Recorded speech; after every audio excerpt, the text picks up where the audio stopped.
তেওঁৰ ওচৰলৈ মানে এই জীৱ জন্তুবোৰ নিজে নিজে আহে দেই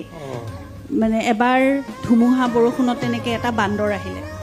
বান্দৰটো কি কাৰণত কেনেকৈ খাৰঘুলি ষ্টুডিঅ'টো থাকোঁতে বাৰাণ্ডাত আহি পেলাই ধুমুহা বৰষুণ একদম বাহিৰত বিৰাট বৰষুণ আৰু বতাহ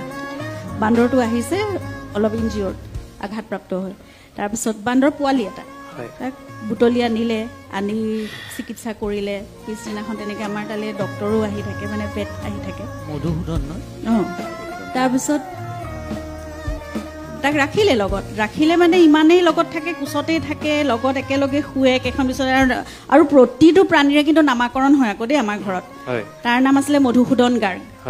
আৰু গাৰ্গ উপাধিটো সকলোকে দিব মধুসূদন গাৰ্গ একদম 6 মাহমান থাকিলে আৰু লগতে বিচনাত শুৱে একেখন কম্বলৰ তলত